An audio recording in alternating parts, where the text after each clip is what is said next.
ढूंढता फिरता हूँ मैं एक बाल अपने आप को, आप ही गोया मुसाफिर, आप ही मंजिल हूँ मैं।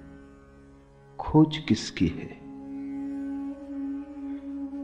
किसी और की नहीं, अपनी ही। पाना किसे है? वो बाहर नहीं है, भीतर है। जिसे हम तलाश रहे हैं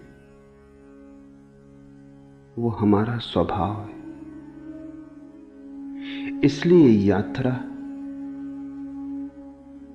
पद यात्रा नहीं, यात्रा आत्म यात्रा है। यात्रा किसी और तक पहुंचने की नहीं, यात्रा अपने तक ही पहुंचने की है। जो मिला ही हुआ है उसके प्रति जागना है। संपदा खोजनी नहीं है, सिर्फ आंख खोलनी है। ढूंढता फिरता हूं एक बाल अपने आप को, आप ही गोया मुसाफिर, आप ही मंजिल हूं मैं। यात्री भी तुम ही हो,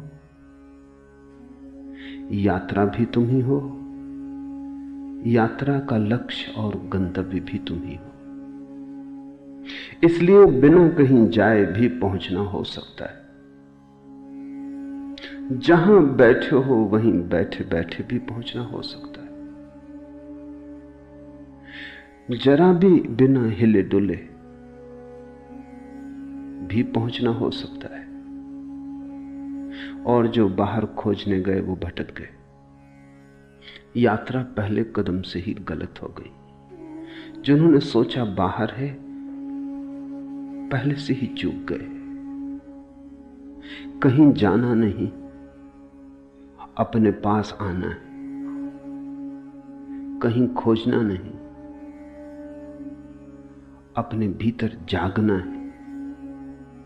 और जिसे ये बात समझ में आ गई वो तथाकथित धर्म के जाल से मुक्त हो जाता है।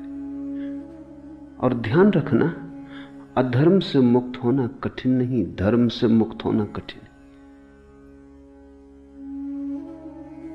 अधर्म तो अंधेरा जैसा है, दिया जलते ही अपने आप नष्ट हो जाता है। लेकिन तथाकथित धर्म राह पर पड़ी पत्थर की चट्टानों जैसा है, सिर्फ दिए के जलने से ही दूर नहीं हो जाता। और तथाकथित धर्म का बड़ा गहरा जाल प्रत्येक व्यक्ति के पास है। तुम्हें ऐसा व्यक्ति खोजना मुश्किल होगा जो न हिंदू है, न मुसलमान है, न ईसाई है, न जैन है, न बौद्ध है, न सिख है। कोई न कोई जाल पास है। खालिस आदमी खोजना मुश्किल है। और खालिस आदमी ही स्वयं तक आ सकता है। जिसे तुमने धर्म समझा है वो तुम्हारे बाजार का ही हिस्सा है।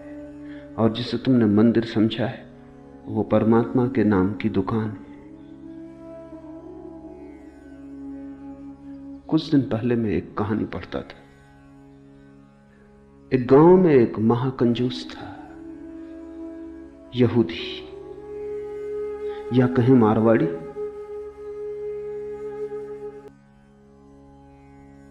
उसने कभी एक पैसा दान न दिया। गांव में भिखारी भी उसके घर की तरफ नहीं जाते थे। अगर कोई नया भिखारी उसके घर की तरफ जाता तो लोग समझ जाते कि नया भिखारी। जिसको थोड़ा भी पता है वो कभी भीख मांगने उसके द्वार पर न जाएगा। उसने कभी दिया ही नहीं। वो भिखारी से भी कुछ छीन सकता था, देना उसकी आदत न थी। लेकिन एक दिन वो गांव के धर्मगुरु के द्वार पर पहुंचा, यहूदी धर्मगुरु। और उसने कहा कि आज मेरे लिए कुछ प्रार्थना करनी होगी।